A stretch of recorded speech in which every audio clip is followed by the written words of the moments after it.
Приветствую тебя, дорогой подписчик. На моем канале будет много интересного контента. Подписывайся, ставь палец вверх и оставляй комментарии. Тайга не прощает суеты.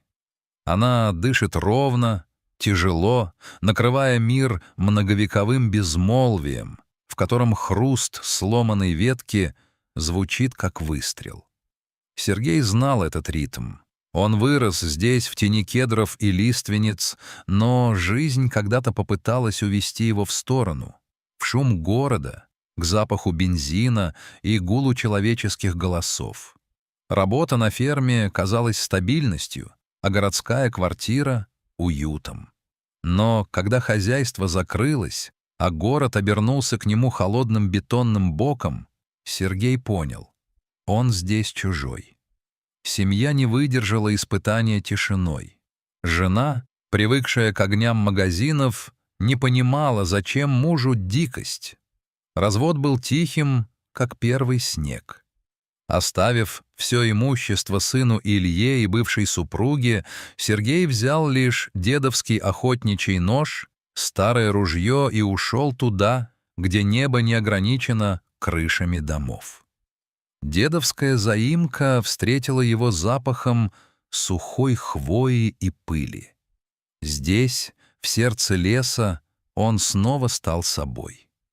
Каждое лето Илья приезжал к отцу. Мальчик, привыкший к планшетам и асфальту, поначалу дичился сурового быта.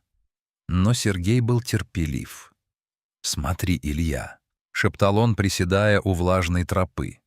«Видишь примятую траву? Это не ветер. Это косуля прошла. Она всегда идет против ветра, чтобы чуять врага. В лесу глаза — это хорошо, но нос и уши — это жизнь». Отец учил его не просто выживать, а понимать. Объяснял, почему нельзя рубить живое дерево без нужды, почему лед на реке в середине зимы может быть коварнее, чем весной, и почему зверь никогда не нападает первым, если его не прижать к стене. Илья впитывал это, становясь крепче и молчаливее, приобретая ту особую стать, которая бывает только у людей, знающих цену глотку чистой воды и теплу костра. Зима того года выдалась лютой. Морозы сковали реку так, что лед трещал по ночам, словно живое существо.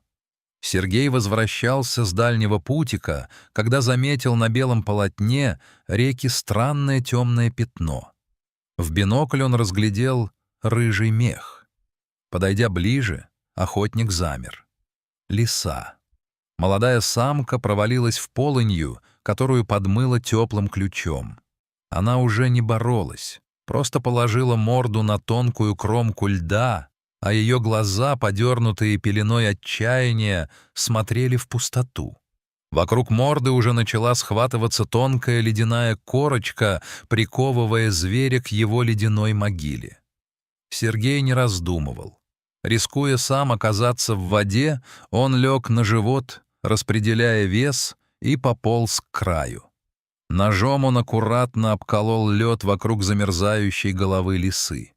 Схватив ее за загривок, тяжелую от намокшего меха, безвольную, он вытянул ее на твердую поверхность.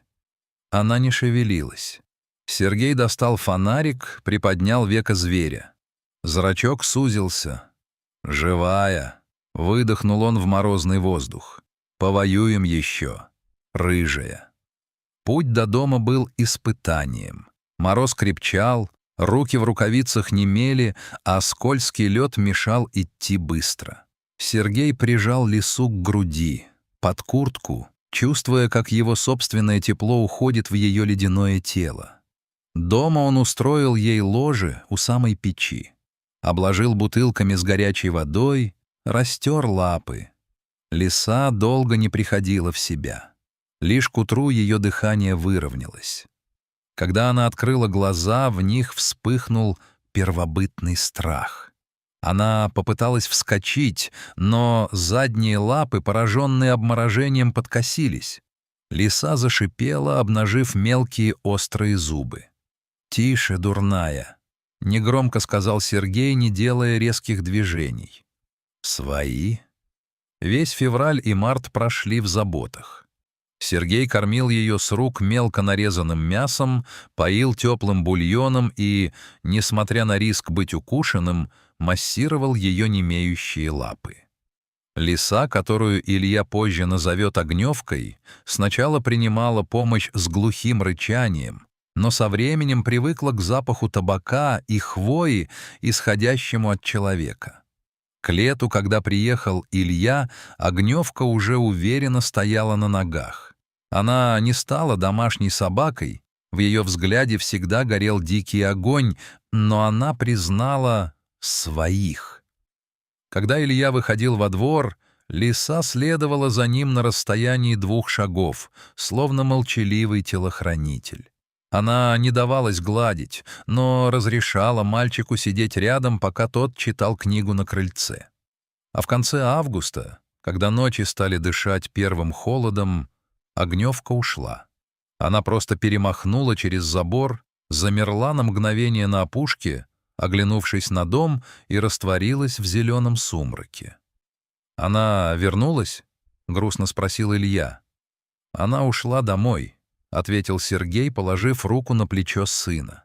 «Лиса — существо вольное. Ей нельзя в 4 стенах, даже если там кормят. У нее своя судьба, Илья. Запомни это». Прошел год. Илья приехал к отцу на зимние каникулы. Юношеский задор и ложная уверенность в своих силах сыграли с ним злую шутку. Возвращаясь из соседней деревни, куда он ходил за солью и почтой, Илья решил сократить путь через реку. «Отец говорил, что лед здесь крепкий», — подумал он. Но он забыл, что после сильной метели на реке образуются надувы, под которыми лед из-за течения истончается. Хруст был коротким и окончательным. Ледяная вода обожгла тело, словно раскаленный металл. Одежда мгновенно намокла, потянув вниз. Илья схватился за край льда, но тот крошился, как сахар. Пальцы соскальзывали, дыхание перехватило от холода. Смерть в тайге не приходит с косой, она приходит с тишиной и онемением. «Помогите!» — крикнул он, но голос утонул в пустых лесах. Силы оставляли его. В глазах начало темнеть точно так же, как у той лисы год назад. И вдруг на белом снегу берега мелькнуло рыжее пламя. Лиса возникла ниоткуда. Она не лаяла, не суетилась. Она подлетела к самому краю полыни, почти касаясь воды. Илья почувствовал, как чьи-то зубы мертвой хваткой вцепились в ворот его тяжелой куртки.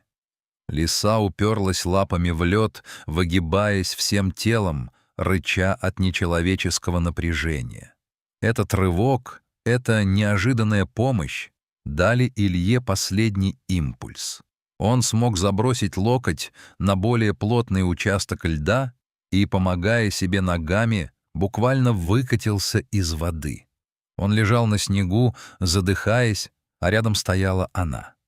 Огневка. Ее мех стал гуще, в глазах светилась все та же дикая свобода, но сейчас в них было что-то еще — узнавание. «Ты...» — прохрипел Илья. Лиса не ушла.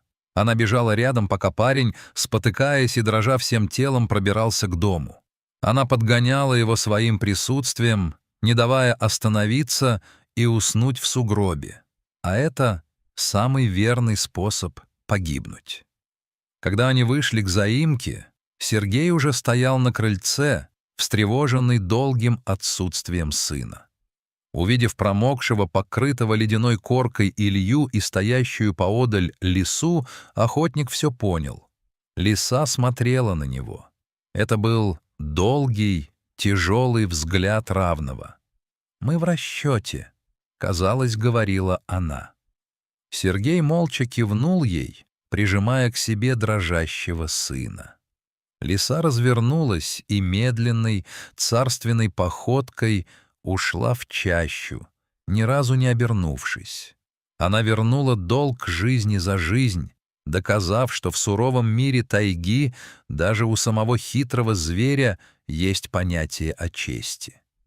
После того, как рыжий хвост Огневки окончательно растворился в сумерках ельника, жизнь на заимке не просто вернулась в прежнее русло, она обрела новую глубину. В тот вечер Сергей молча топил печь до красна.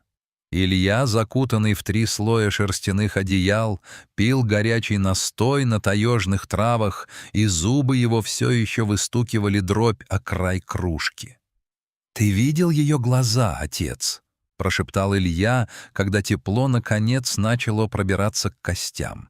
Она ведь не просто мимо проходила, она ждала.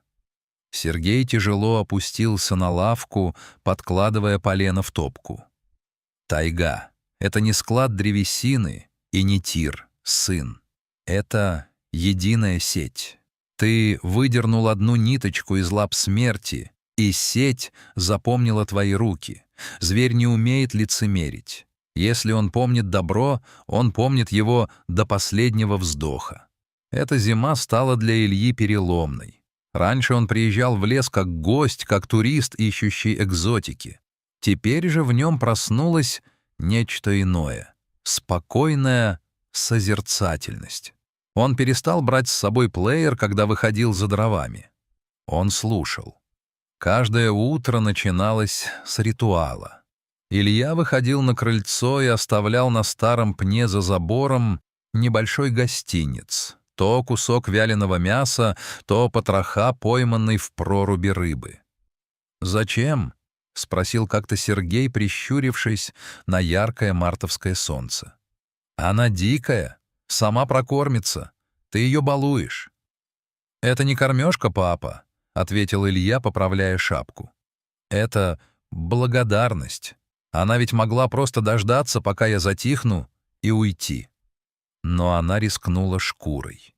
Лиса больше не показывалась на глаза открыто. Но Илья знал, она рядом.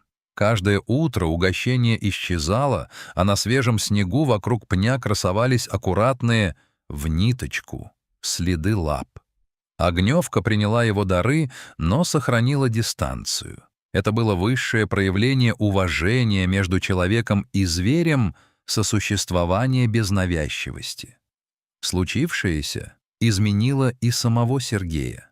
Старый охотник, всегда бывший суровым и прямолинейным, вдруг начал задумываться о том, что его одиночество в лесу — это не бегство от людей, а поиск гармонии, которую он едва не нарушил своим уходом из семьи. Весной, когда по оврагам зажурчали первые ручьи, Сергей достал из сундука старую тетрадь и впервые за много лет написал письмо бывшей жене. Он не просил ее вернуться. Он знал, что городскому человеку не место в тишине сосен. Он просто благодарил ее за сына. За то, что Илья вырос человеком, способным не только провалиться под лед, но и вынести из этого урок сострадания. «Знаешь, Илья», — сказал Сергей, когда они вместе чинили прохудившуюся за зиму лодку, «я ведь думал, что спасаю ее тогда, на реке, просто потому, что мне было жалко красивую шкурку. А оказалось, я спасал твое будущее. Мы никогда не знаем, какой наш поступок эхом отзовется через годы». Прощание и новое начало. Когда пришло время Илье уезжать на учебу, он долго стоял у опушки леса. Лес молчал, наполненный ароматами пробуждающейся земли и прелой хвои. «Прощай, Огневка», — негромко произнес он.